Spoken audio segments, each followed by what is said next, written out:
My name is Dustin Kelly, but everybody calls me DJ. I'm prior Army, serving as both a Ford observer and a military police officer. I've spent the last 14 and a half years as a police officer and detective in a large metropolitan police department. Two things that I've learned throughout my career. One, everybody has a story to tell.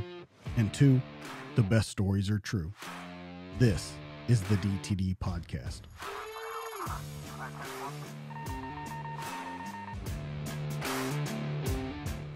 In 3, 2, 1, and we're live.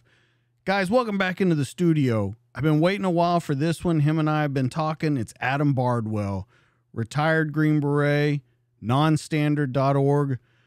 Let's go. Let's talk about this. We have a lot to cover. You have a pretty amazing career, and you have a lot of different ideas about how we can take care of veterans, how we can take care of first responders, and how we can just take care of the public in general. And everything that I've heard you talk about, of course, you were a Special Forces medic, but I think you've really taken that over into your civilian life and really looked at alternative ways that we can take care of certain things. So as we always do whenever we get started, let's start with the childhood. Let's talk about wanting to be in the military. I know that was from a very young age, but there were some setbacks along the way. So let's kind of talk about your childhood, your family, and where you got this idea to have this military career. Yeah. So, I think like so many guys and gals who joined the military, it was always something they were just drawn to. I was really no different growing up. It's just something I always wanted to do. So I was always playing sports growing up and things like that, and loved team environments, loved to just challenge myself that way. And I felt like growing up, I wasn't ready for college and things like that. So I was like, dude, let's continue on that path and let's try and join. But definitely dealt with some adversity along the way. And had quite a few delays. I guess the Army was my third choice because I had cancer as a kid. But so it's been a wild ride. Well, let's talk about that childhood cancer. I thought it was pretty amazing the way that you figured it out. You were playing football, you put on your helmet and it didn't fit right. You told your dad, my helmet's not fitting right. I think there's something back here. When they check it, they do a biopsy of it. It comes back as early stage Hodgkin's lymphoma. What kind of things are you dealing with as a kid when you hear that? Because that's not something you expect as a kid to hear. And let's talk about not only your perspective on it, but your whole family's perspective on it. Yeah, it was definitely a tough time, but I had some of the best care in the world, and like you said, I put my football helmet on, and that jaw pad would line right up against that cervical lymph node, and it was about the size of a golf ball, so it was relatively large, but it was painless, and those are all pretty much the signs of lymphoma. If it's painless, you definitely want to get it checked out. Yeah, so I was like, hey, Pops, I think I got something going on, and I go to the doctor, throws me on some Augmentin. I think he had like cat scratch fever as a differential diagnosis, but it was more of like a hope and a prayer at that point because I think they kind of knew. Obviously, we had to go get surgical biopsy, so I had it removed. I was in 5th grade at the time, so I was about 10 years old. This is 2002, and so we go to Mass Eye and Ear. They do like just world class. I was in like I had the best doctors and nurses probably in the world. At least that's how I felt. That's how my parents felt. And so went surgical biopsy, came back positive and for Hodgkin's lymphoma. I was very lucky. I learned at a young age though, kind of about like perspective and having to deal with adversity. And that was like kind of my introduction into non-standard therapies as a whole. I really just wouldn't know it until recently that what my doctor was trying to do and stuff during my recovery and what they allowed me to do. And so it kind of opened my eyes up to that. Well, I think it's interesting to think about when you're a kid and in 5th grade, you're just worried about playing video games, hanging out with your friends, doing whatever. But you have this life or death issue that comes up, and it literally is a life or death issue. You got to help us understand, because I think it paid off later in your life, later in your career, of how you looked at death, maybe how you looked at treatment. How did you feel growing up knowing that this was a life or death issue with you? I knew how serious my dad was. My dad, he's a very solution-based person. He's a Division I football player, played for Boston College in the 80s with like Flutie and all those guys. And so he's like a very smart, intelligent, driven guy, problem solving. And as soon as that happened, the gear that he went into and trying to find me the best care in the world was nuts. I mean, he had second opinions, third opinions, and we ended up going to Mass General under Dr. Allison Friedman for treatment. And she's a world-renowned pediatrician, her team world-renowned. So I guess that was my first exposure to medicine, number one. And number two was it takes the wind out of your sails. It's scary. I guess that was my first lesson on perspective then too, because at the time we were in the old pediatric oncology ward of Mass Gen. There was no individual rooms. It was all separated by curtains, so you could see all the other kids in there who'd been sick. And it was pretty eye opening, and I was very lucky.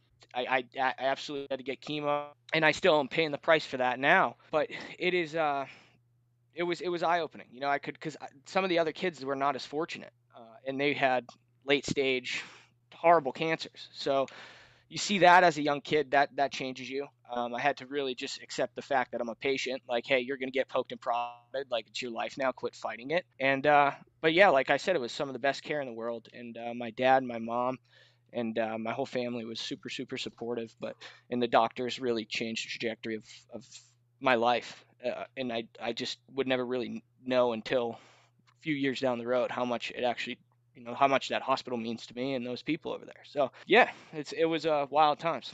Well, and I think it's interesting that I've heard you talk before, and you say that you just got kind of used to hospital life and that you started liking being around doctors, being around nurses in that hospital environment, which is another crazy thing to hear coming from a kid saying, yeah, I like to be in the hospital. Most kids would rather be out playing, doing stuff like that, being in school, those kind of things. So do you think that all of this, of course, it changed your trajectory for the medical ideas and things that you had, but just for perseverance wise, do you think that helped you out in everything that you do in life now? Because you look at it as, man, I beat cancer as a kid. There's nothing that can stop me. Does that ever cross your mind like that? Yeah, no, I pull upon that kid. I pull upon that 10-year-old Adam all the time. He was a tough little shit, man. I tell you, not to, and I don't say it's to brag. I've always been kind of hesitant to even like share this side of me because I don't want people to think I'm bragging. But if I can inspire and help other people with this story, that's my intent, And I would go from like this was, I guess, my first exposure to non-standard therapy. Like I was getting chemo and it was football season. And like I was going to play football. There was no stopping. My mom and dad knew this. Like I was like, listen, like I'm playing football. I don't care what it does to me. This is happening. And my oncologist was like, okay, like if you want to play, you can play. And I paid the price physically. I deal with still a lot of arthritic issues and things from high doses of steroids at a young age, and it kind of deteriorated my body in a lot of ways and expedited my career in the military and cut it short. But in a lot of ways it played into that. Yeah, it was. I would go straight from chemo on a Monday down to football practice, for 5 o'clock with my homies at 10 years old, and that kept me going. When you think about the value in doing what you love, it didn't matter how bad I felt, how much pain I was in, how much I was throwing up. I'd be on the sidelines just yakking up all my all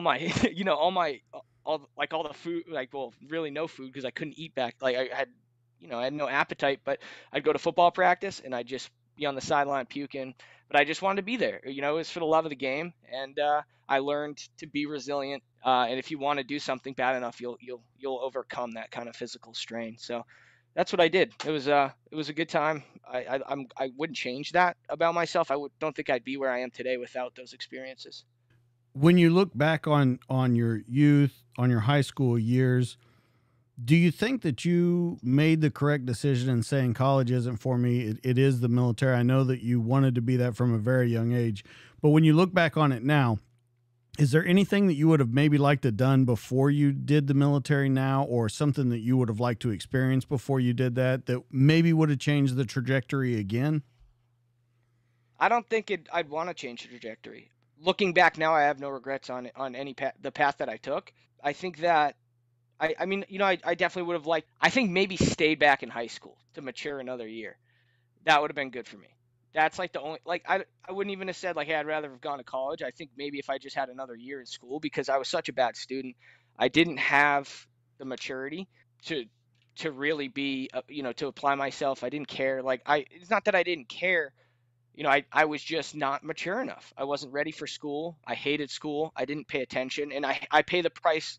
I paid the price going into the military. So when I was at places like SOCM, I was not only learning how to study the human body, I was having to teach myself, basic math that I should have known. But it was, and that's the price you pay. But I learned the hard way, and I definitely would go back and tell that 10-year-old stubborn little kid who only wanted to play football, like, hey, pay attention a little more in school. But it was a maturity thing, and my work ethic and all of that later on in life would, is kind of derived from those types of, stubbornness. So yeah, I don't think I would want anything to change the path that I took. Well, and it's, I talk to a lot of guys on here, and they say I wasn't great at being a student, or I wasn't focused or whatever. So I ask a lot of them the question. So the first question I'm going to ask you is, do you think you reached your full potential back then? Or do you think you even knew what your full potential was back then? I had no idea what my full potential was. I don't think anyone does. And honestly, I think a lot of people think they peak in high school, and that was like their good years. You should always be wanting to grow. You should always want to be better than yesterday. It doesn't matter what. Like, that's my mentality on it all. So no, and I absolutely agree with you.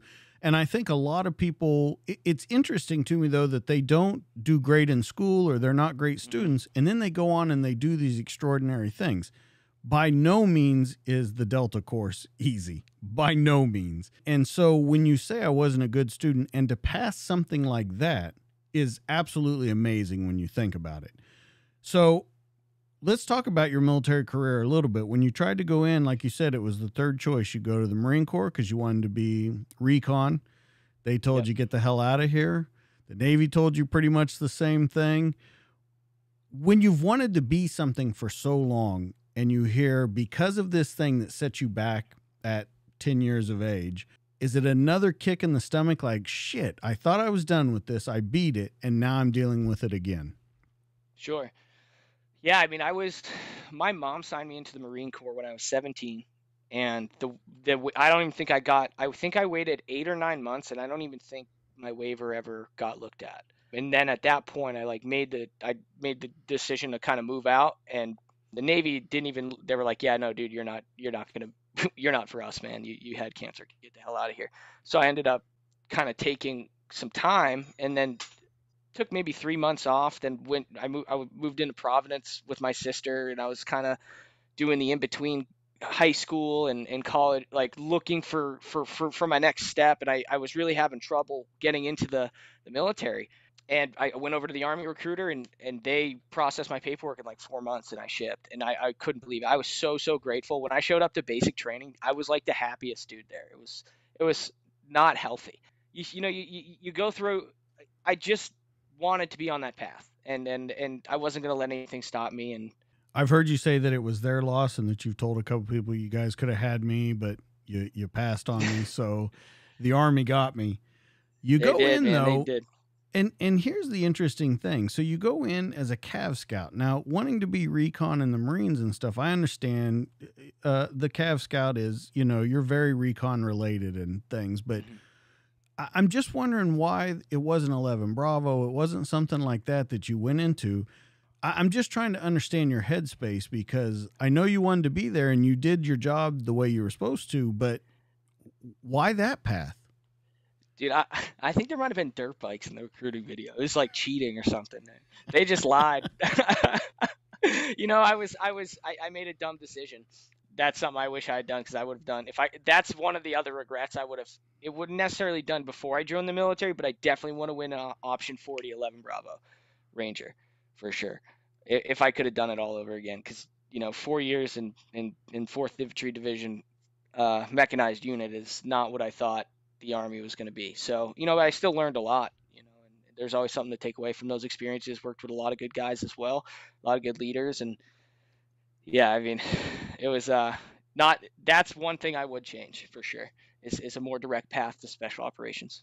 Do you think that path was slowed down at all by doing 19 Delta? Or do you think, because I want to get into some failures that you did have, Hmm. And I've heard you correlate them to, look, I was in a Bradley fighting vehicle. We didn't do a lot of dismounted activity. We didn't do a lot of these kind of Yep. things, and it set you back. And we'll get into that in a minute. But do you think that this path slowed you down or drove you harder? A little bit of both, right? Because you talk about that failure, and what you're referencing is I failed Ranger School coming out of my mechanized cav unit, I might have just gotten my E4 or something like that. And I went there and it was like speaking a whole nother language. It opened my eyes to what like patrolling was on that kind of Vietnam, very doctrinal level, which I had never been exposed to. So that was very, very eye opening. And it was like drinking from a fire hose and I failed. So if I never failed that school, I don't think I would have taken selection as serious as I did because I went into Ranger School with like a very lackadaisical mindset, and that was the first time I ever got humbled, like big time. So it was, that's something that's like unfinished business that I'll have some regret about the rest of my life. But it definitely, I don't know if it was the thing that slowed me down or the thing that woke me up. Failure's a good thing in a lot of ways. We got to talk about you going to Ranger School with a lackadaisical attitude, because Hmm.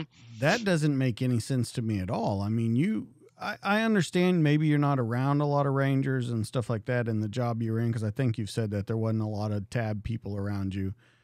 We You didn't have have to one tab know, guy. Oh, yeah, you have to know that going into that you have to take it seriously. it wasn't so much that I didn't take it seriously. It was just more like like it was ignorance. Never it was never even understanding what carrying weight for a long time felt like. It was never understanding that you needed to stay up for hours on little food and have to make critical decisions when it came to patrolling. And then also, just I wouldn't in my head. Yeah, I guess my head wasn't fully in the game. I didn't prepare properly.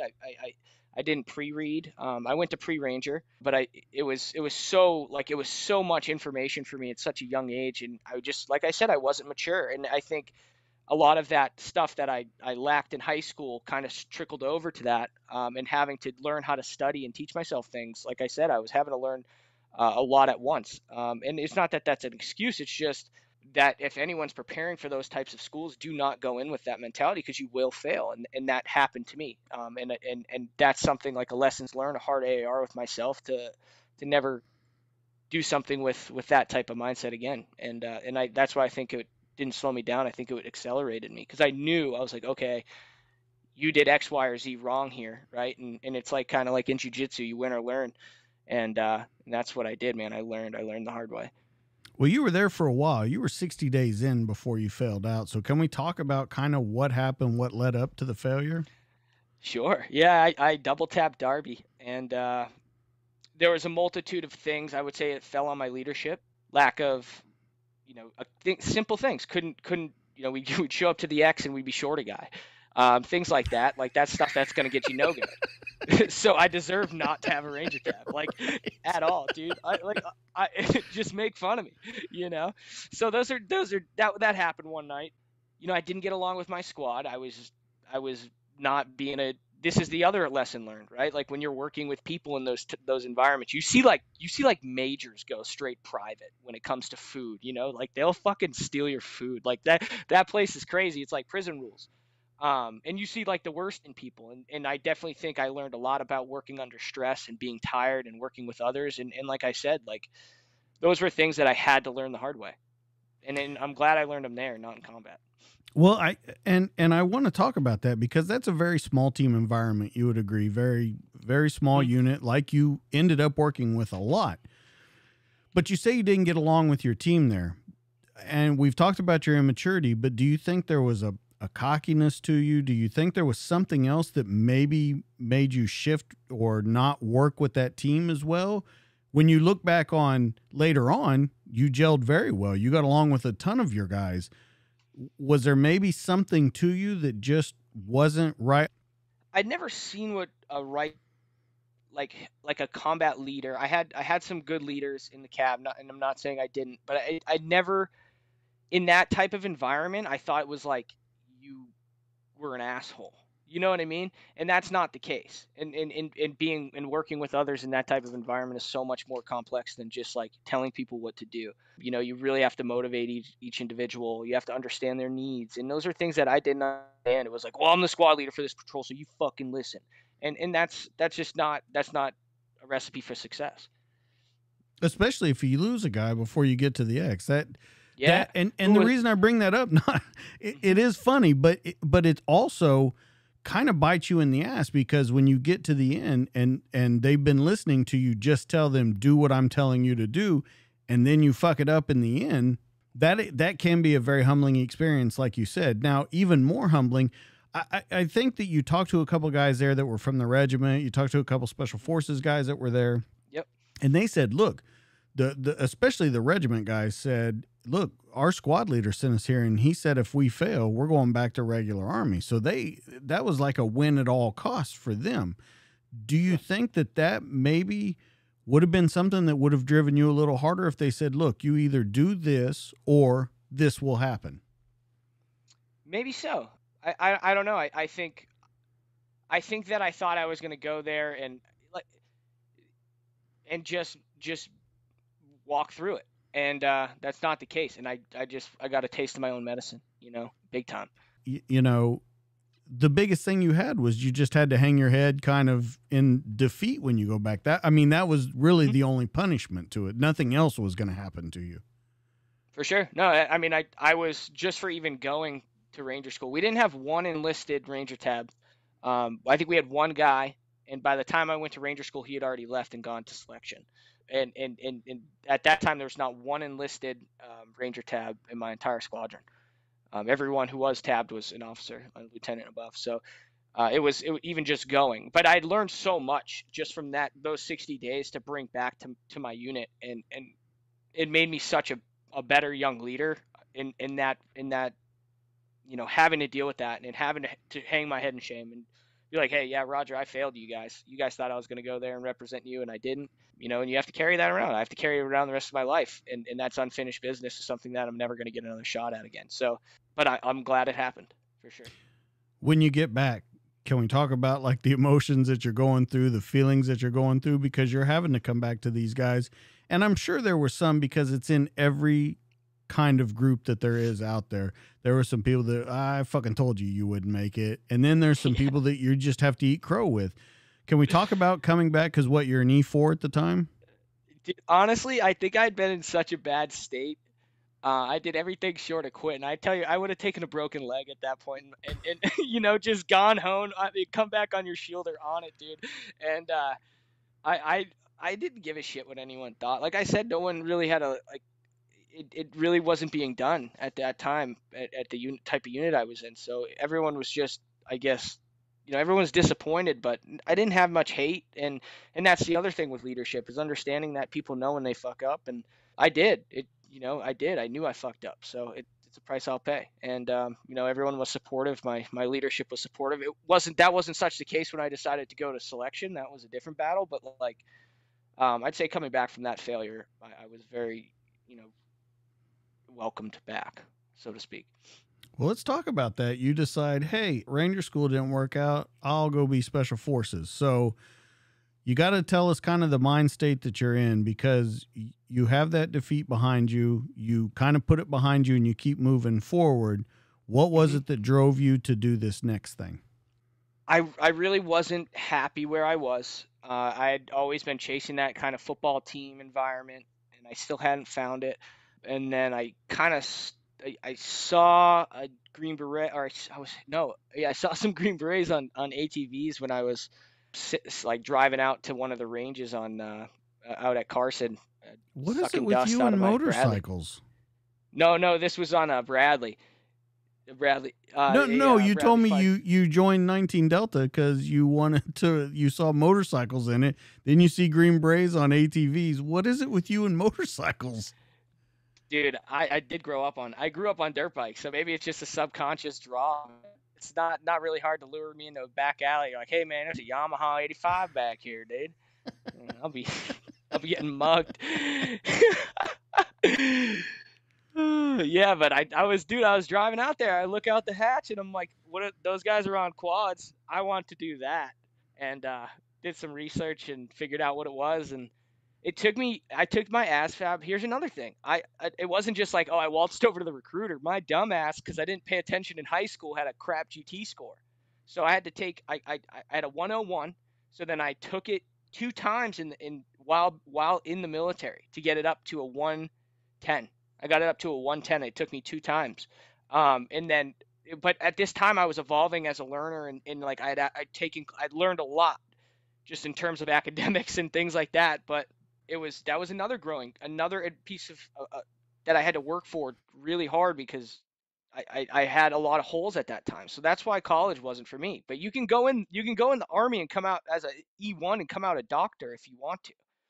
So there's so much opportunity. You just have to seize every opportunity. Not everyone has different launch points, different gifts, different things they're good at, different strengths and weaknesses. You're not always going to be good at everything. And that's what I found throughout my military career, because it wasn't as simple as like, oh yeah, loading up a gun and going and shooting it.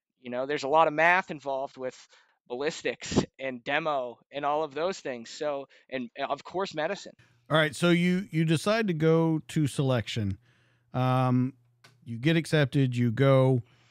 What are your thoughts on it? What are you trying to prove to yourself? What are you trying to prove to others? Because no matter what anyone says, everything we do, there's a certain part of that you're either proving to yourself or you're proving to someone else.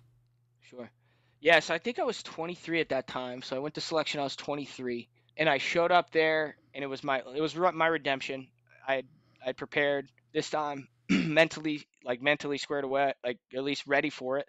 And I showed up there and it was exactly what I thought it would be. It was extremely professional.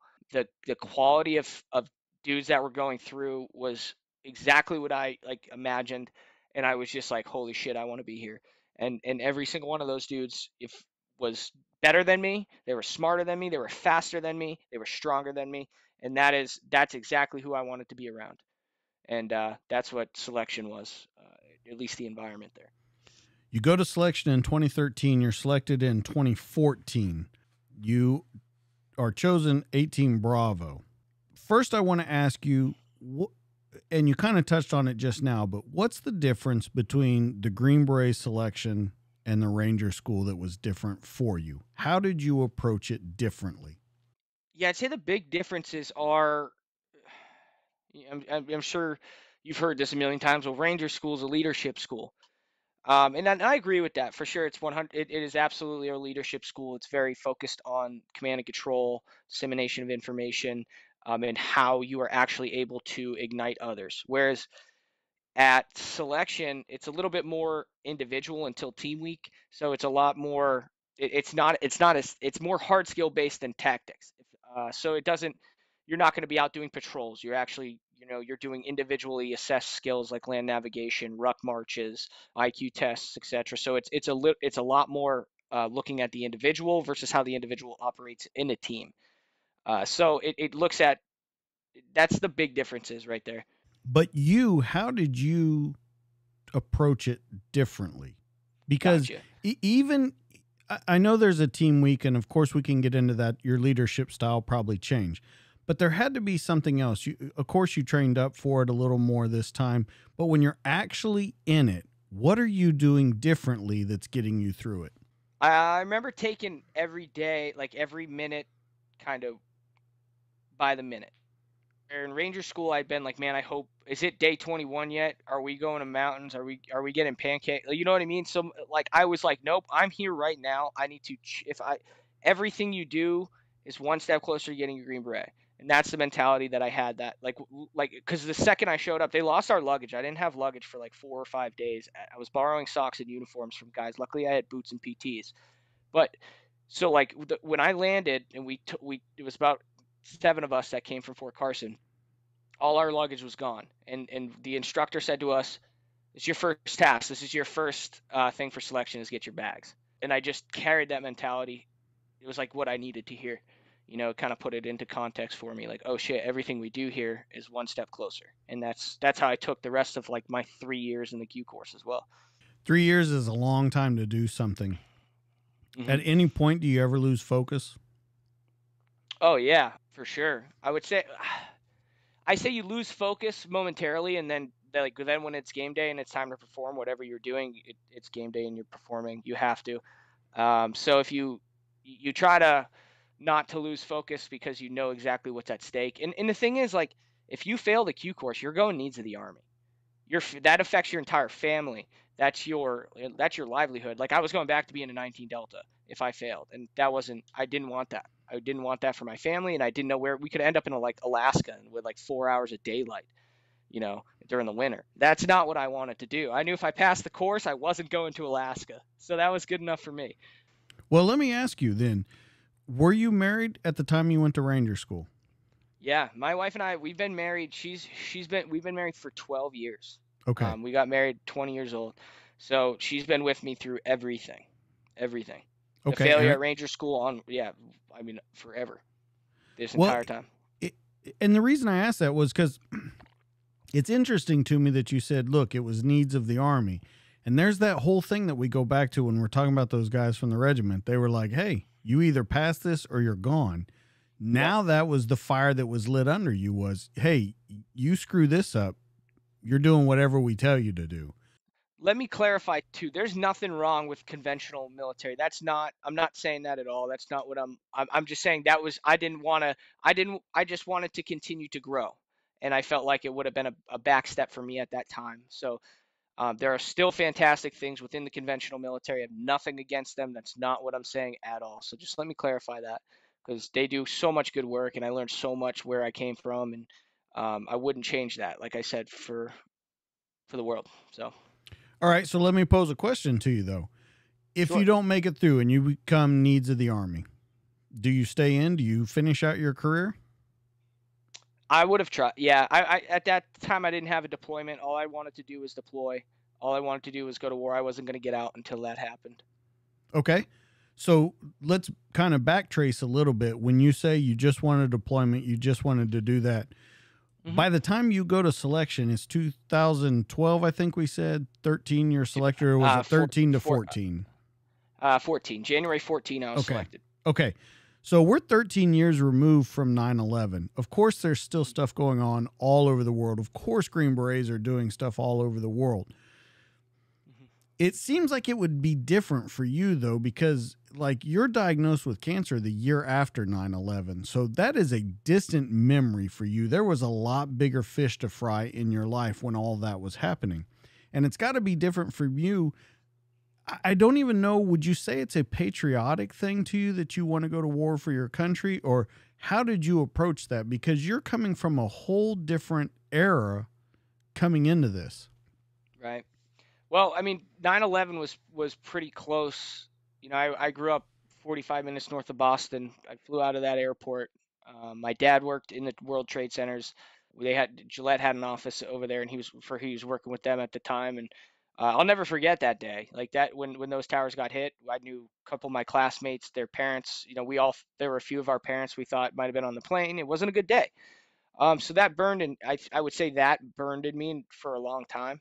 That feeling, that day, that just pit of like, why, and now, and I would say that probably trumped. Cancer wasn't in my mind at all, I think, but that definitely trumped. That trumped all that for sure. And that's what kind of kept me going. Yeah, I mean, I understand. We were a new generation, but it was definitely a generation that knew and was very intimately familiar with what 9/11 was and happened. And so, do you think that's part of your decision? 100%. Yep. Okay. So, can you kind of talk about your feelings about that? Because like we said, it's a new era. It's a new generation that's coming in. We're 12 years removed from it. A lot of guys have done half their career by now at that time. So what is it for you? What is it that you're feeling to do this? For me, I believed in, I still believe in this, and it's whether you agree with current conflicts or whatever is going on in this world, there's always a military that has to go fight, right? Whether there's a draft or not. And so if there's, as long as that's going on, I wasn't going to watch from the sidelines. I was going to take the boots and fill those for somebody who might not want to. whether you agree with it or not. And that's kind of the way that I've always looked at that. And 9/11 was something that allowed me to justify and showed me the evil that lives within the enemies that we fight throughout the world.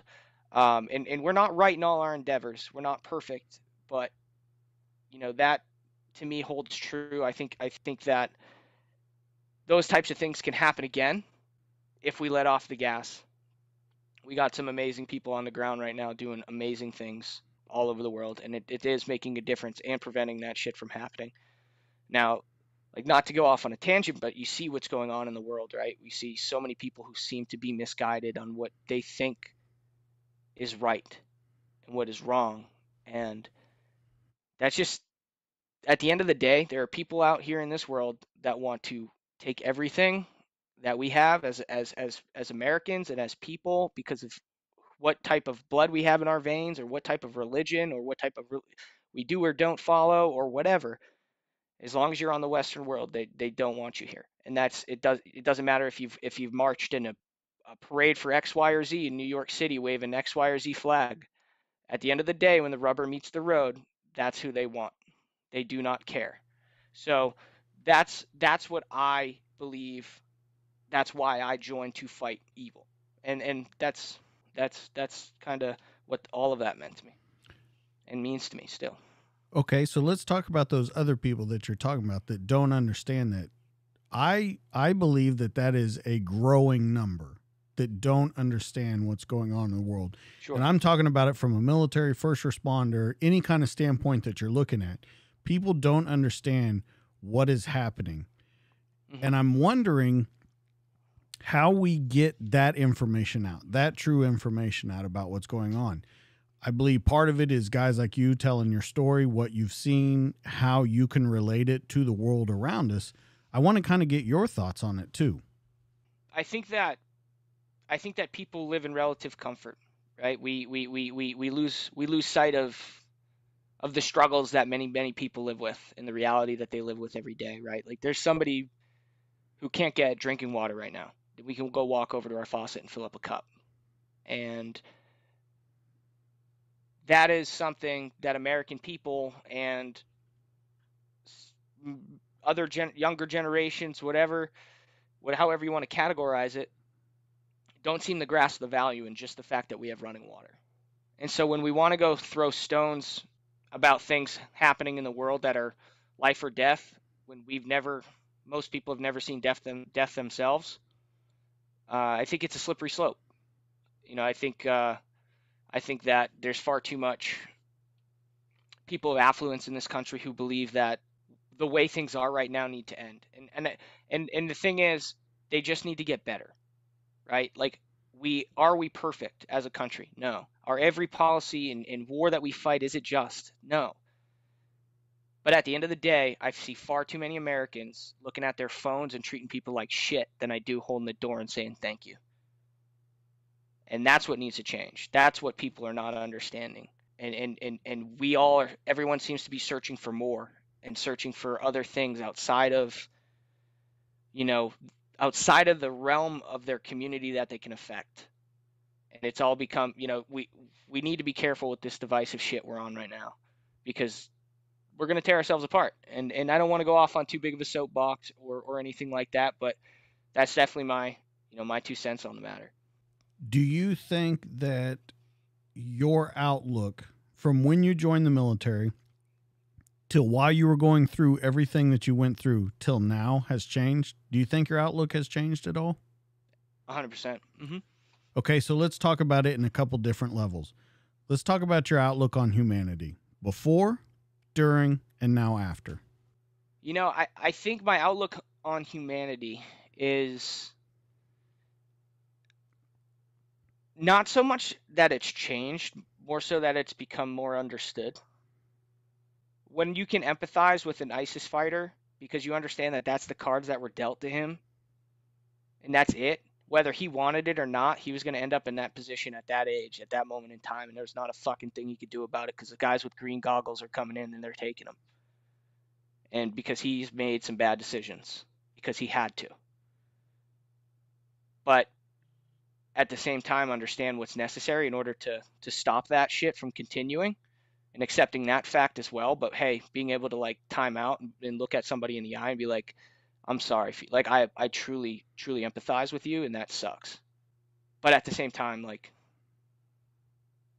I know what side I'm on. You know what I mean? And I know Yeah. what dudes I'm gonna die. I know what dudes I'm gonna die for. And yeah, I just think that, yeah, that would be more, instead of me being so quick to like hating everything or everything about somebody, I try to understand that and empathize with the fact that there are many factors that play into people's lives to have them where they are at today. Okay, I want to take a little detour right now. You were an Sure. 18 Bravo weapons sergeant. You changed over. You asked, I want to change over into the medical field. But I want to quote you on when you were asked why you want to change into this. And you said, I know what it's like to be a patient. On my future best friend's worst day, I want to be the one they call to help them. And with that answer that you just gave, that you can understand where someone comes from, do you think that goes into your decision about being medical? Because here's the dichotomy that you have as a special forces medic. Your job at the very end of the day is to save lives. Your job as a Green Beret might be that you have to take lives. And you have to square that up in your own head. You have to square that up in your mind. So let's talk about you squaring that idea up, that yes, I'm here to save lives, and I'm sure you've done it to all different kinds of people on the battlefield. How you square that up with what your job might have to be. In my opinion, I think a medic enhances operations and makes people more lethal on the battlefield. You can get closer to the enemy, you can do more risky things, and that's why I wanted to do it. Because you're doing dangerous shit, you better know how to fix it. And there's no better medics in the world than what SOCM produces, whether it's, you know, it's SOIDCs, Rangers, or Green Berets, SOAR medic. It doesn't matter. The product that they put out over there is unbelievable. And when I was in the Q course before I requested a switch, a fellow named Elliot Robbins, who took his life in Afghanistan, is one of the inspirations behind that, because I saw just the professionalism and the way that they conducted themselves. And I knew that, like, guys like that are who I want to be like. So that's why I switched. And I don't wrestle with the decision of having to save a life versus take a life. I never discharged my weapon in anger one time in combat. Not to say that I wasn't prepared to, but we absolutely facilitated the killing of bad guys. But that doesn't bother me. I don't lose sleep about that at night, because those dudes wanted to take me and the rest of my friends off this earth. So that's why I'm there to be there so that my friends can live. And if I needed to have an extra capability in order to ensure my friends could live outside of weapons, then that's what I wanted to do. So I don't wrestle with that one bit. I'm very glad to hear that. So we'll take it to the next step then. So when you're doing that, and you are definitely a force multiplier, you have a very important job to the team in order to accomplish its mission. You took the time, though, I know, to train other people to do your job. And you've even talked about that you took surgical teams out with you, which made, I think you said, made you, you know, I'm trying to think how you worded it. You said that it made you kind of insignificant because you had the surgical team there, that you were kind of just an extra piece there. Yeah. Yep. With as much as you wanted to be there and as much as you wanted to help people, you took the time to teach other people to be able to do your job. Can we talk about, because that takes a lot of humility to go, look, I'm just here to help. A lot of guys have trouble with that. So can we talk about your humility in doing that kind of thing? Sure. I think that cross training is vital. It doesn't matter if you're a medic or a Charlie or a commo guy. You have to know that other jobs around you. But we as a team, we were very medically driven. We were very medically successful. My team sergeant, although he wasn't a former Delta, he understood. He knew, like, they know what's at stake, right? You're dealing in bullets. There's no respawns. So my team was extremely open and willing. Every single one of them could drop chest tubes, crikes, run fresh blood transfusions, and do all of those things under nods while maneuvering elements. And that's what you wanted. That's what I wanted. That was our goal. and it proved in our validation exercises as a team, because that's what set us apart, was our medical capability. And I think, as from the command standpoint, or even on the LE side of things, you have to understand how much medicine mitigates risk. And in that, to me, if you know that you've mitigated risk down to the lowest percentage, and you've reduced risk that as best as possible, then that's an efficient team, right? Because everyone's going to shoot relatively the same. Everyone's going to communicate relatively the same. Is everyone going to medicate relatively the same? I would hope so, but it takes work to get there, for sure, and a mindset. You look at war a little differently, though. What I'm trying to say when I say that is that you have it on a very close basis. Of course, everyone fighting beside you sees it up close and personal, but you are actually touching that person. You are being a part of that incident. I've heard you even say that you had 3 hearts stop in your hand that you've dealt with. That's a very personal. I got to understand the emotional toll that it takes, because as much as you don't probably want to say it because you're humble about it, I think that you have to talk about that. It takes a pretty big toll on your mental state too, of dealing with that death, being that intimate with it. The hearts were, cardiac massages. When you crack the chest, you have to pump the human heart. It's about a last ditch effort for trying to resuscitate someone. And I did that. I've done that 3 or 4 times, and each time the heart stopped in my hand. Through my use of implementations of psychedelics, I've been actually able to kind of help digest and understand the value in experiencing those things, right? When you talk about how bad things can be, you talk about when you're waking up and having bad days, and you're leaning on your past traumas to give you that reason to feel like shit, and be in a bad mood. You have to understand, like, the fragility of life, right? It's what's keeping us going is this little muscle, right? Not right here. And we have to be grateful that it is ticking, man, because it's just that. Something that can just fade away. So that's how that's affected me. I try to look at that as a positive thing. Look at death as seeing that, being intimately familiar with it, looking at it as something that is a positive thing.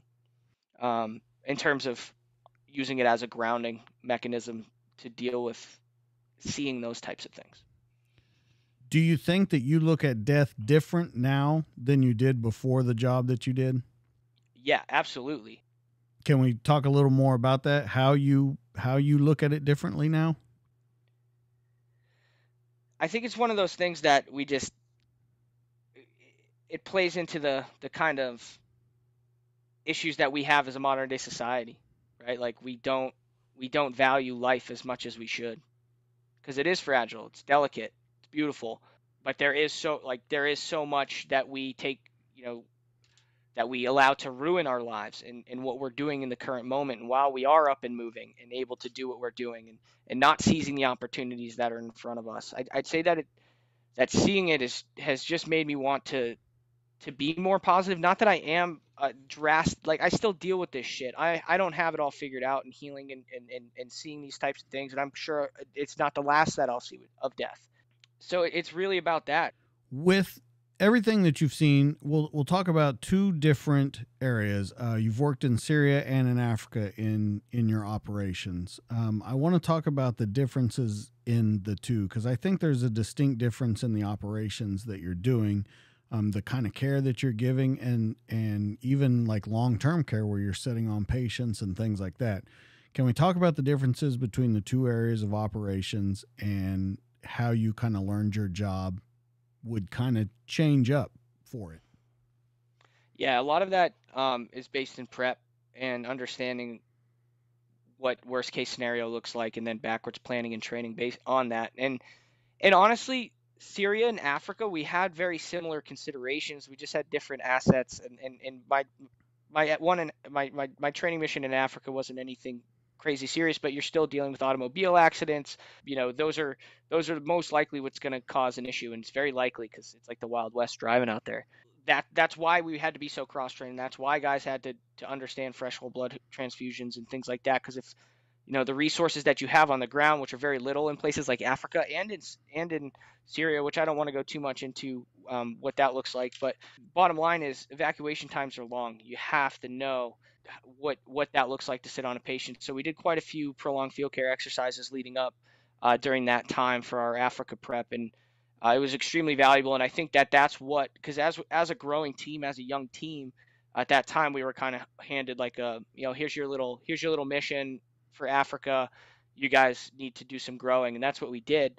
And we used medicine as that conduit to really enhance the team's capabilities, and understanding like what sitting on a patient looked like, and drilling that and training that is what got everybody so engaged with training, because you just had to be. We would do training exercises where we sat on patients for 36 hours, and you're actually doing it. So that's how it kind of led into a little bit more MassCal focused type stuff for Syria. Evac times were a little bit better, but still same type of considerations, and weather. Weather's your biggest enemy anywhere you go. So whether you're in a place that has quick evac, weather will definitely affect that. So I still work under these considerations for my job at Global Rescue. There are often times, where we're out. I was in Brazil in May. We were doing the pole of inaccessibility, and we were out in the middle of nowhere. And we ended up in the jungle. It was with a British explorer. We were doing pretty cool. He does poles of inaccessibility, which is the innermost point of each continent. So we helped him with the logistics, security, did all the vehicle stuff, and got him into the jungle. And so he's doing so he can touch the pole of inaccessibility for South America. He's going to try and do it for all the continents. But the planning considerations for that is it's very complex, because it changes on the drop of a hat, right? You can go from, hey, I'm in the vehicle, to now I have a 4-hour carry outside of a jungle, to a crappy airstrip. And now if we can even get the plane out here, if not, it's a 6-hour drive to any type of care that's worthy of saving lives. So the risk is pretty high with those types of things. So proper planning is going to really mitigate a lot of that, in proper training for sure. 3 different operations. We're going to talk about 3 different things. The time that you were looking at your job and going, holy shit, I'm way behind the 8 ball in an operation, in something that you were doing as a medic, when you really had to kind of trust your inner person and know that you could get it done. But when you looked at the situation, you were like, holy shit, I don't know how I'm going to get out of this. One night we were driving back, and the Marines in front of us had shitty nods, thanks to the Marine Corps. Happy birthday, by the way. Buy your guys better equipment. And they were coming over, and they were washed out by one of the oil refineries coming over a bridge. And they ended up just caravanning off. And it was only a 2 or 3 vehicle convoy. I can't remember how many vehicles we had. I think it was two ODA vehicles and the Marine Corps vehicle. It had their whole command team in it. And they went just off into this ravine about 14 feet. Rolled the truck, had six guys in it, an exterior gunner, and I was the only medic. And I was like, shit, they all just died. So we're out in the middle, like we're probably maybe a 40-minute drive back to the camp, not too far. So we call for QRF, but it was one of those times where it could have gone extremely, extremely bad. I'm like, oh shit, we just bit off way more than we could chew, because I come around, the gunner is like in the mat V. Thank God he was wearing his harness. He's like, Sergeant, I'm okay. That time right there was could have gone really bad. We also dealt with another rollover that I question if we did the right things, because there was some C-spine involvement, and that was something we played back in our head quite a bit, and we AAR'd quite hard after that, but ultimately I think we made the right decision there. But there's really, anytime there's a MassCal, you're going to look back and you're going to wish you could have done something different. I don't even know where to start, to be honest with you. All right. An operation where you were the most fearful, the most scared in doing your job. I don't remember the actual name, but we were out, and there was a dude. I could have swore he was hooking up a a tripwire, and it's funny. This is like a time where I was like, oh shit, I'm gonna die, but I didn't obviously end up dying, and nothing happened. So it's really not that cool of a story. You kind of had to be there, but me and my I was trying to use the bathroom, and my Charlie wouldn't let me leave the truck, and I was looking out, and there was a guy who I thought was connecting wires and about to blow us an IED, and I ended up peeing on my leg. So I was pretty scared that day, but everything worked out, and yeah, so nothing, no real cool war stories, man. What do you think the time that you were the most proud of what you were doing? When we reconvened operations in Syria after the Turkish incursion. That was probably the most proud and successful mission that we've had. We executed our med plan very, very well. We took a couple wounded partner force, and they all lived, and that's probably my proudest moment. That's everything I trained for right there in one mission. Do you remember anything in specific from that you were where you knew like, yeah, this is my proudest moment? As soon as they came in, as soon as we started cutting clothes off and calling up 9-9, I just knew. I was like, this is exactly what like we as an ODA put in all this work for, and that was a good one. How's your as you're doing all this stuff, and I know that you were very focused on your job, how's your family life? It's good. We have 2 kids, and my wife and I have been married 12 years. We she's been through it all with me. She's met me, as a private, to a pre-deployment Adam, to post-deployment Adam, to post-military Adam. She's seen all the seasons of me, and has been with me through that entire growth period. Well, I'm talking about as you're doing all this, as you're a Green Beret. I know that you're very focused on your job. I know that you have deployments, you have a lot of train ups, and you are very serious about being a Green Beret, and especially a Green Beret medic. Does it take any kind of toll on your family? Did you guys do okay through it? Was there rough patches? And the reason I ask is because I want people to understand that even though everything may seem great on the outside, there's things that they need to watch for on the inside. Yeah, there's everyone's going to have their challenges in their relationships. I can tell you right now that a job like becoming being a Green Beret is not easy on your wife. My wife is the only reason I made it through and ever became a Green Beret in the first place. In many regards, I don't think I would even had the confidence. So it's a team effort, and without a good solid team and partnership, you'll never make it through those skirmishes. But at the end of the day, the community, the people that you're going to be around, the other families, the other wives, just the military community and special operations community as a whole is there to pick one another up. And I'm grateful for that. And the times that I was gone, and we were, during that time, Syria was in the news a lot, and there was a lot of breaks in contact. So there's a lot of stress. It's not easy on the spouse at all.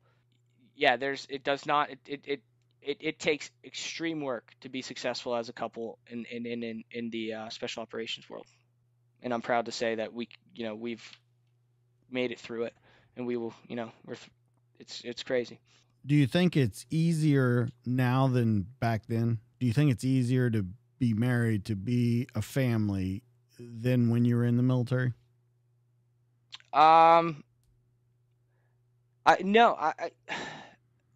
I would say that it's a lot different, right? I have 2 kids under 2. Recently transitioned out of the military, 2021. I'm coming out into an entirely new environment. I'm having to learn how to interact with people who are not soldiers in corporate settings. I'm having to grow that way. I'm having to learn how to be a new dad. I'm having to learn how not to be an SF guy anymore. So all of those things they are challenges to overcome throughout that period. And those are things that I still work through every day. That's why I got into Nonstandard. That's why I started Nonstandard. And that's why, it absolutely changes who you are. And I would say it's not necessarily easier. The grass isn't always greener on every side, right? You can say, oh, if I was back in, I wish I was, everything would be great, because you'd be bitching about something else, and vice versa. So it has new challenges.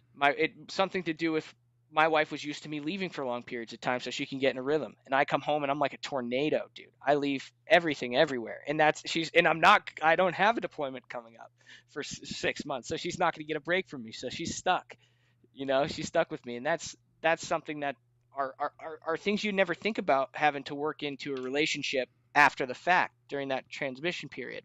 And my wife is such an amazing and supportive woman, and she's just been through it all. She's straight den mother, she always cooked for the boys, and we're always sticking IVs and studying at the house, and without that, like, we wouldn't have got, like, she built the family for us, so I thank her so much.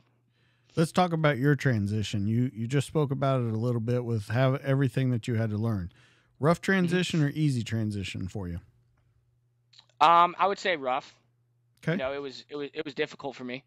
I felt like I left SF at a time where I wasn't ready mentally to leave. I medically retired. I mean, like we talked about, I had pretty extensive history of a lot of waivers to get in, and going into the job I went into, I became a liability. My pain level was just too bad. I was wearing a weight belt under my kit, shooting myself up with Toradol and NSAIDs every day, and just trying to ensure that I could stay on the team. And I kind of felt like that was selfish of me. And so I had to throw in the towel and do that at a time where I finally had been shooting well and feeling like I was, I had seniority and I was doing my job to where it should be done, and have to walk away from that. So that was tough for me to accept with full transparency. It was tough for sure, flat out. People are going to have struggles during their transition. If you're getting out, you're coming up on that. It's okay to struggle with it. Everyone does, but you have to keep going. You have to find new things and new hobbies and things that make you tick and not redefine who you are, like, because you're coming from special operations. You are a veteran. But you are an asset as well, and you are somebody who can continue to thrive and not to fall down into those kind of typical traps. So it is. I'm not gonna lie, my transition was tough for me. It still is some days. That's how it goes, and that's okay. But what's not okay is taking the easy button out. Do you think that it's a lot of why it's tough on you some days is there's a lot of unfinished business? Yeah, same way that I view Ranger School, but at the same time, you can, I said this to myself the other day. It's like, you can glance in the rear view, but you can't stare back for too fucking long. You'll crash. And that's true. You have to find that new mission. And that's what Nonstandard was for me, is to get back in that realm and continue to do what I said I would do for my buddies in combat, and continue to do that stateside and care for them and look for new and creative ways to make their life better, both on the inside and outside. So that's where Nonstandard was born, was through that. Yeah, it's challenging. It's not all sunshines and rainbows all the time, but it is. I tell you right now that if it wasn't for my wife, it wasn't for my family, if it wasn't for everyone who supported me to this point, it wouldn't have gone. It could have gone a whole different way. You know what I mean? So it's been great to learn and to understand that, like, it's okay to close that chapter. It's over. Like The Sopranos. I wouldn't compare it to that ending because it was horrible. I know. All right. I want to talk to you about, you're big on alternative therapies, but I want to go back in our conversation for a minute. And at one point you said you're shooting yourself up with stuff to kind of keep yourself going. You figured out you were a liability to the team. You're big on alternative therapies. You are not big on big pharma. I think we can agree on that. In everything that I've heard you say, I think that you think it has its place, but it's overused. Yeah, I would say that it is widely overused. Okay. When you were doing that, and now you look at the alternative therapies that you do, or the different ways that you deal with pain management and different areas like that, do you think there's something different that you could have done while you were in that you think would have affected you, maybe not ended your career as quickly, or maybe it would have taken the same path? But is there different things that you could have done now that you look back on it? Yeah, 100%. I think one of my main things, and this may not be a popular opinion with everyone, is the use and implementation of cannabis. When I stepped away from active duty and was able to implement non-standard tools like cannabis, and obviously when my work schedule and everything else aligns, I treat it like alcohol. But I noticed a bigger improvement. I lost weight. I was able to take weight off my frame. Instead of consuming alcohol, it kind of crept in, and then medicinally it found its purpose. So that's one thing that I think would have kept me in longer. If I had that available instead of drinking, that is something that would have prolonged my career, 100%. And I think that when we look at the negative effects of alcohol and that being widely accessible to soldiers on active duty, we have to understand what it's doing to our force. If this is and if we're willing to accept that risk associated with alcohol, we have to be willing to accept things like CBD and things like, medicinal cannabis use, because the risk is just not nearly as high.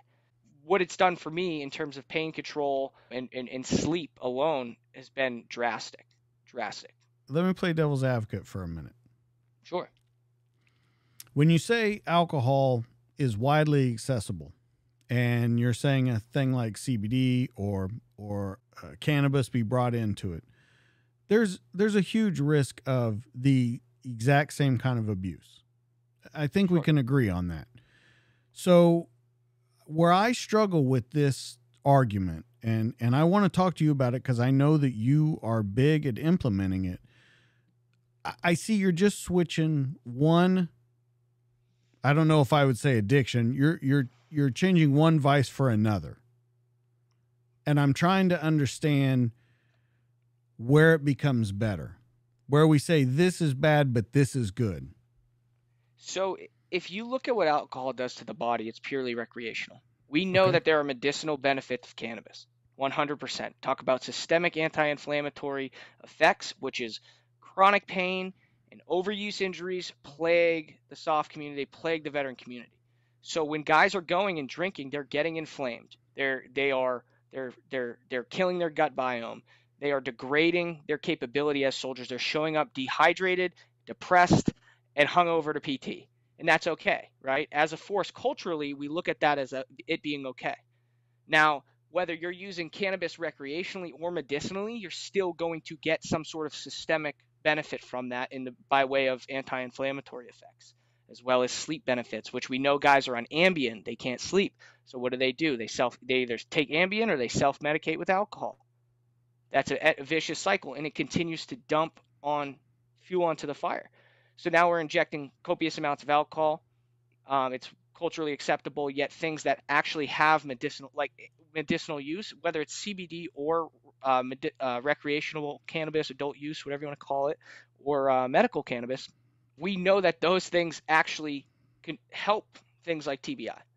So those are things that we need to start looking at when we have these common trends amongst veterans, is looking at ways to decrease pain and inflammation, increase sleep. So if yes, it is replacing one for the other, although when you compare them side by side and you look at the negative effects of one versus the other, of course, too much use of any good thing or any substance is bad, and it should not be abused. But we have to say we're looking and willing to accept the risk here with alcohol, but not cannabis. I think that's something that is a little bit outdated of a thought process. Okay, so if it's as good as you say it is, and we're going to go on that path, why won't it be implemented? It's not necessarily that I don't think it'll be implemented. Look at the Canadian military. Everyone who's not on flight status, and I think the soft guys, if they're on the beeper, they can't consume cannabis. The Canadian VA system allows 3.5 grams of cannabis per day for their veterans. They are prescribing less opiates. They are prescribing less SSRIs. They are prescribing less of everything. They are taking more earth medicine approach, which if you're going to be on medication, might as well come from Mother Nature. Now, so it's not, I think we can model that on the U.S. side, right? It's cultural and generational in nature. I believe that when we start to look at these substances, we look at what's advertised to our children, right? Like whether it's a sleeping pill or an SSRI, antidepressant, whatever, those contribute to thousands and thousands of deaths each year, but everyone thinks that's the easy button in order to feel happy instead of just going to the gym or whatever. So because of the way that we're told and we perceive pills that contribute to the addiction epidemic in this country, and the way that we promote that on television, everyone thinks and views that because of messaging that it is okay. We are, once again, we are one of two countries, I think it's us and New Zealand, that advertise pharmaceuticals. So it's how we perceive these substances. It's what we're told about these substances. Are there taboos? Are there risks to cannabis, to psilocybin, to other psychedelics? 100%. There's no debating that either. However, one is potential psychosis. One is, if you continue to drink alcohol, you will die chronically of it, like, over 100,000 Americans do each year. So those are things that we have to look at and start to break down. Because if I'm a general, right, if I'm looking at enhancing my forces, I want them as well rested, as pain-free as possible, so that they can go kick in the door and do what is necessary. And I can tell you right now that alcohol only causes problems. So if we're willing, like I said, to accept alcohol, we need to be willing to accept cannabis, allow that to creep in, and I guarantee we have raised the operational capabilities in the military. That's my hypothesis, but I think that it's not that it won't be implemented. They're taking steps. I think that the change is going to come from within the DoD for these types of things, and that's what we need to do, and that's what Nonstandard does, is we advocate for these types of changes. And we want to represent these topics at an elite level, because we do believe that, and I speak for a lot of active duty soldiers, that they will benefit from cannabis and they want it. It's just they can't talk about it. So how do we start to break that barrier down? How do we start to have discussions like this where it's, we have to acknowledge it's not perfect. Completely understand, but we know the numbers are going in the wrong direction with the current regulations, the current drug testing policies, etc. So we need, if it's as serious of a problem as everyone is saying it is, we need to be a little bit more open-minded about what we're willing to consider and allowing to enter the picture here. Okay. A list of medications, not the actual medications, but how many were you on while you were on active duty? Before you start this alternative therapy treatment, all these kind of things, if you can look back on the list, how many are we looking at?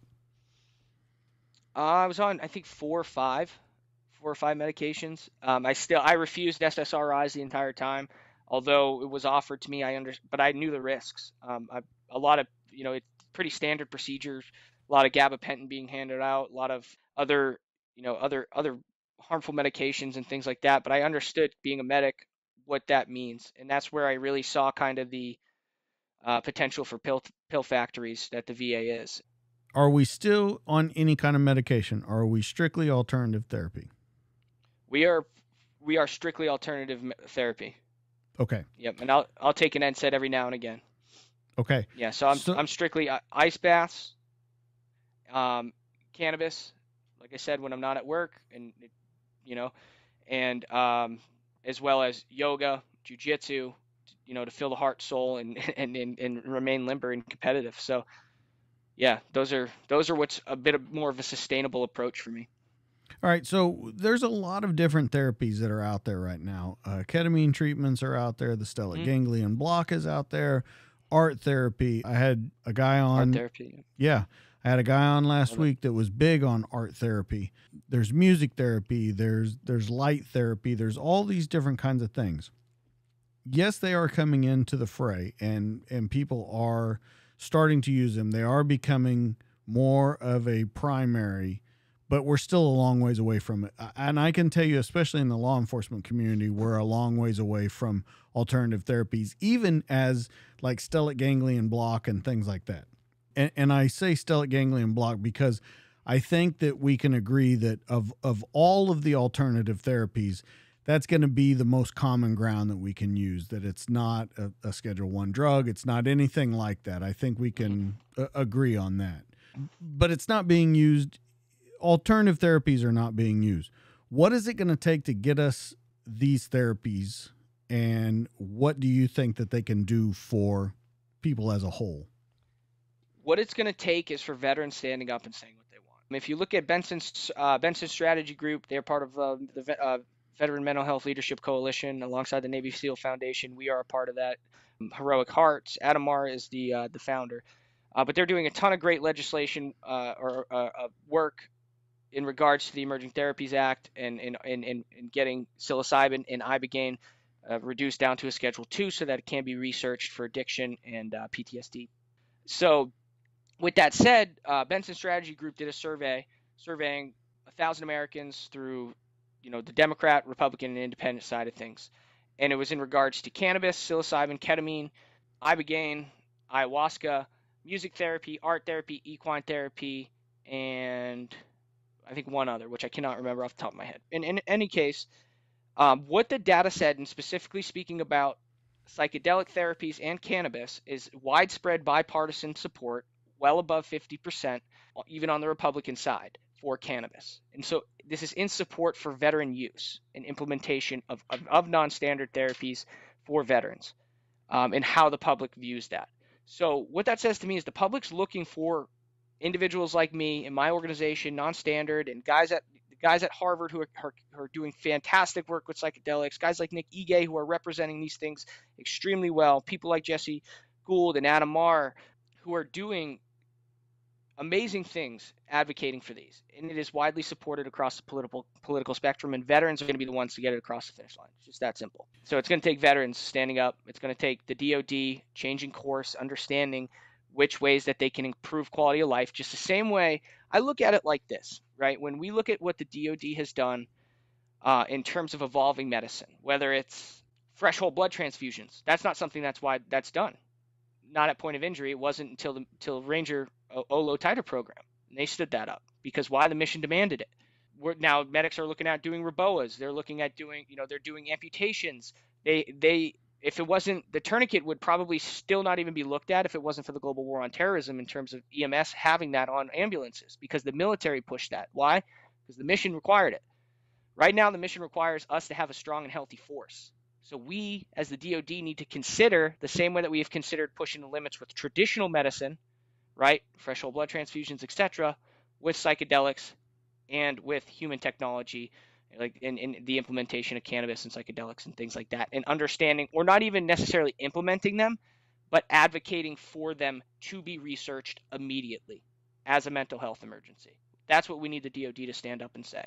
That's what we need SOCOM command team to stand up and say. That's what we need General Lloyd Austin to stand up and say. And that's what we need. That's what the mission requires right now. Okay, so let me play devil's advocate one more time with you. Sure. And say, how do we stop these things that we're bringing in? Psilocybin, the ketamine treatments. Of course, psilocybin, the ketamine treatments, they all are very medically oriented. You have a doctor on stand, all that goes into it.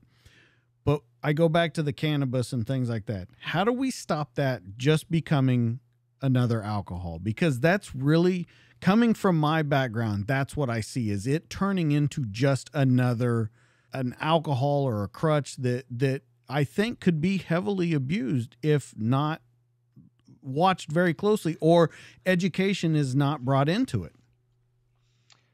How many, let me ask you this, and maybe how in all your years of law enforcement, how many times have you been called to a domestic over cannabis use and alcohol was involved? I wouldn't even know. You're not going to know that right off the bat from, I don't think that's going to be in a call where they say cannabis is involved. So it's going to be, it definitely could be underneath. You know what I'm saying? But it's usually typically alcohol is the culprit. There's a lot of ones that alcohol is involved. Absolutely. Yeah.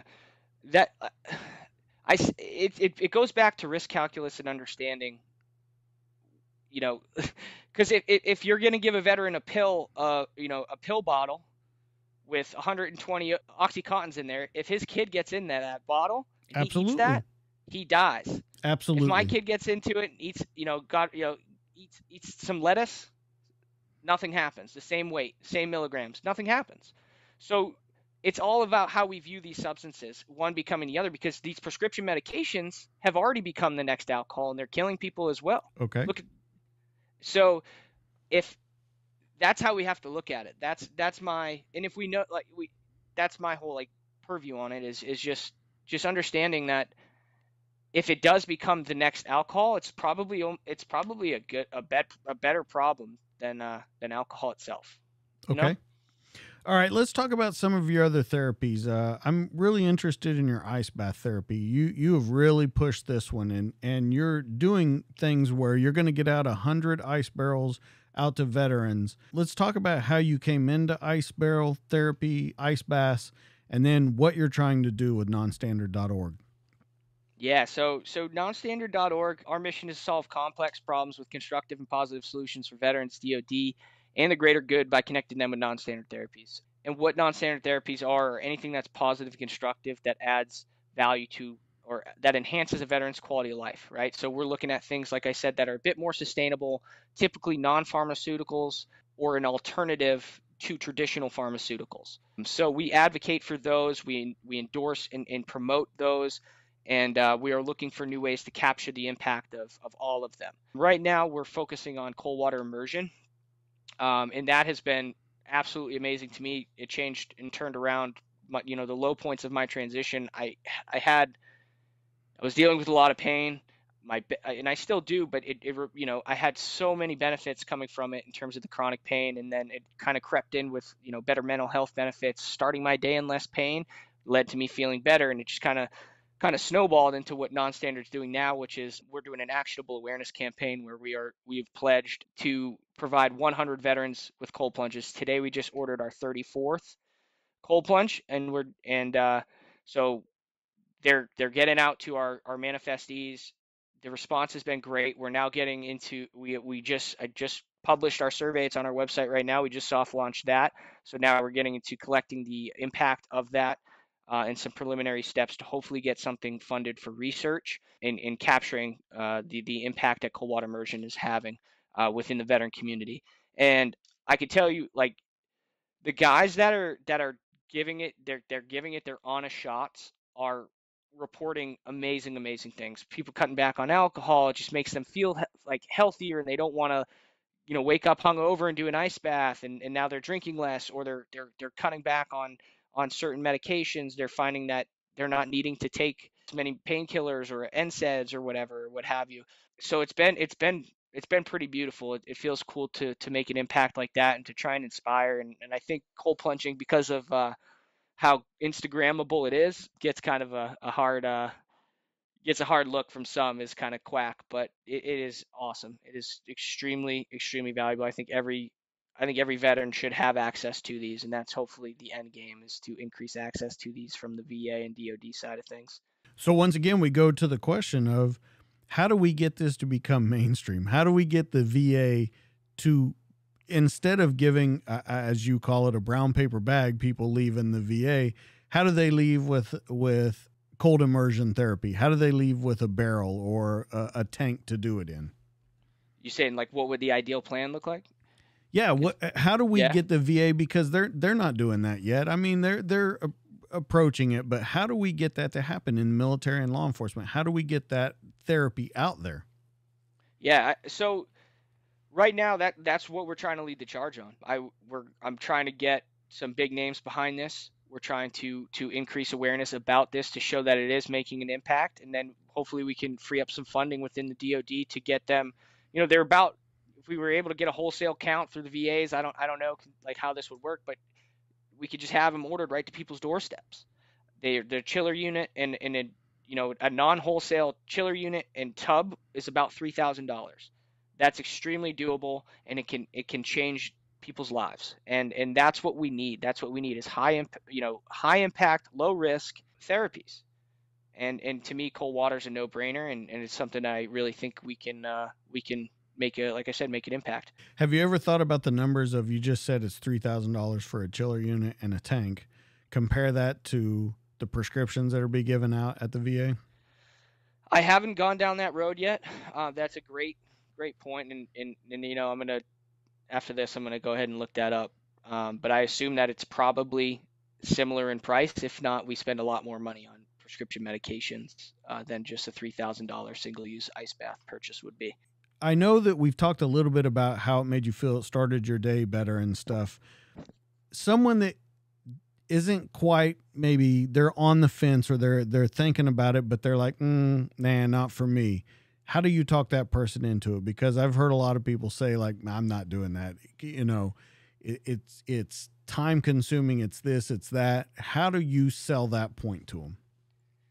It's like I said too, and then same thing applies with cannabis and all these other diverse pathways of care. It's not for everyone. If they don't want to do it and it's not something that they think they're going to find value in, then don't. I say try everything once or twice. In my opinion, to me, it's worth it. Just get in there. It's like going to the gym when you're not motivated. Once you get through the threshold, and you're in the gym. You put your headphones in, start listening to some Justin Timberlake or whatever. You get all amped up. That's all you got to do is just get in the tub, and then get past 45 seconds, and then you'll really see the benefits immediately getting out, especially if you're having a back problem or you deal with arthritic knees and shoulders and things like that. Can we talk about the inflammation, how it helps with inflammation? Yeah, it's super. For me, I notice I mean, do you want me to get into the science of it? We can do that, but I want to talk about your inflammation, because let me go down the list of reasons that you were med boarded out of the military. Degenerative disc disease, TBI, joint issues, PTS, and then you had I think it's radiculopathy. Yeah, so that's numbness and tingling down in the legs. Yeah, so that's why I have a back of like a 75-year-old man. And I'm 32. That's what my doctor told me, so that's great. So I deal with a bad back. And I've noticed, obviously, the best thing, the gold standard you can do for degenerative disc is to take weight off your frame. So that was step number one, and I did that on Peloton. Believe it or not, I hopped on that puppy and just pedaled away. It got me to really good. I'm down like 170 right now, and allowed me to just not be in so much pain. But even when I'm kind of having a flare up, if I'm not ice bathing, if I'm traveling, I completely notice that my back it's tight. It feels like it's inflamed, and my range of motion's a lot less, etc. So that's what it's done for me. It's taken my baseline pain from about a 6 to a 4, and some days it's even lower, which is just not how I lived my life while in the Army at all. All right. What other things can we look at that Nonstandard is going to be doing in the future? Of course, this cold immersion therapy is the big thing, but let's talk about other things that it's working on. Let's talk about a little bit of the merchandise that you can purchase from there and that kind of helps you guys along. Yeah, we have our mission-driven merch. All proceeds just continue to help us on our mission.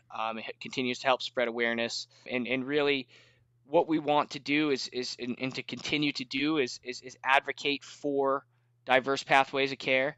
And you're going to see us doing that and looking to link in and continue to work with amazing organizations like the Special Forces Foundation, like War Horses for Vets, like the Veterans Mental Health Leadership Coalition. And you're going to start to see a lot more of us in these, working alongside some of these organizations. So really just looking to help make an impact and, have discussions like this where we can be honest and open about our concerns with cannabis, and not to say that I have all the answers and that I know everything, and because I don't, but I do think it's important to start not just destigmatizing talking about mental health, but destigmatizing talking about non-standard therapies that are associated with it.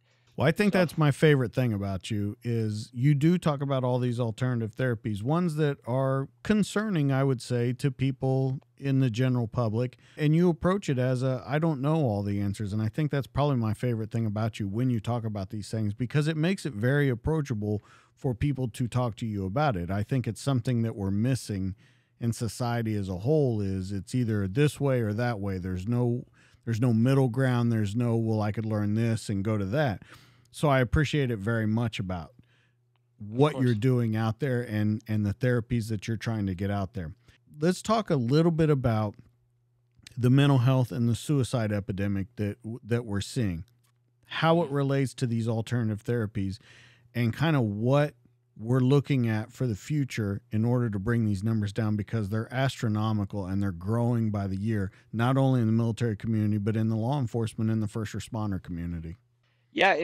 And like I said, we talked about the military running and evolving and being at the forefront of austere care and tactical medicine and changing the game for how LE does it and how civilian EMS does it. The same thing needs to happen. We need to take a realistic inventory on what we're willing to accept based on risk. We need to keep an open mind. We need to understand that we're not going to have all the answers that we want right then and there, but we have to know that right now things are not working. We need to ensure that we're leaning on one another, that we are making sure that our veterans are, one thing I'd like to see in the transition period for veterans 6 months out is like mandatory jujitsu. Take something with you from your transition. I talked to a guy from Saipan who was at a gym in New Hampshire, all the way from Saipan, and he's like, I was like, how was that moving from Saipan to here? And he's like, I had jujitsu to bring with me. And it just hit me right then and there that, like, if you have something to bring out of an unfamiliar, or you're going into an unfamiliar environment, and if you're leaving the military town and you're going back home, it's going to be very, very different from what you left. So things like that, having that sustainable, it's like a binky. You can go back on that. You can go walk into a gym and you have a baseline little bit of jujitsu, so it's not as intimidating to walk in there for the first time. You speak the language, you know what's up. It's rapport building. This is SF 101, right? You have a similar skill and something in common, so you're already kind of injecting yourself into a tribe of like-minded people, right? Problem solvers. And I just use jujitsu as an example because my conversation with that fellow from Saipan, but those are things that I'd like to see. A little bit more sustainable things on a transition, not just, briefs on finances and how to live your civilian life, but, something we need to inspire somebody to find a new hobby during that time. It could be rock climbing. It doesn't matter, something that they can take with them and lean on that. And that's how we teach people to transition. You bridge that gap. Do you think it's a little ironic that some of the people that are given these transition classes that are doing that are people that maybe left military service and now they're a civilian with the military service and they've never really left that world? Do you find anything ironic in that? I find it very DOD, It's right on brand. It's right on fucking brand. It's like a college professor teaching entrepreneurship. It's right. It's not to say that they don't know or they don't have value to add. Like I said, it has its place. I'm sure that people pull out some things that change the trajectory of their lives as well in the SFL tab. All I'm saying is it needs to be refined, and you're exactly right. Maybe there's some sort of mentorship bridge that the system is a little bit more robust, which I know SOCOM's kind of working on this little hybrid program up in New England for transitioning veterans back into tech. And so, like, there's some really cool things on the horizon in regards to that, but I would like to see, the community-based things are huge, and that's why I think community-based activities are something that everyone needs to lean on and lean into heavily during their transition period, especially if you're leaving a military town. When you look back on your career, we've talked about Ranger School, we've talked about some unfinished business. Anything that you regret? I know there's unfinished business, but I think this is a different thing. Is there anything you regret about your career? No, I think regrets are for suckers. Okay.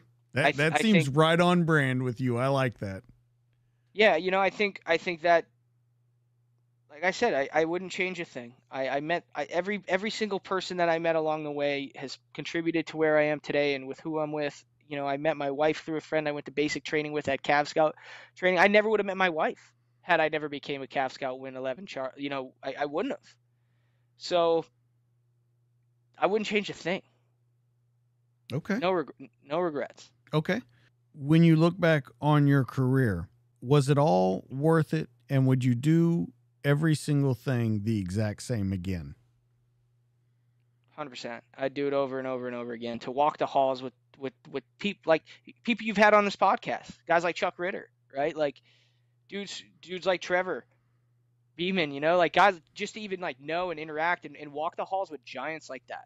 Heroes, my heroes, like the guys I work for, the guys I worked with, like, yeah, I mean, I would do it a million times over, and I'll search for that same feeling the rest of my life.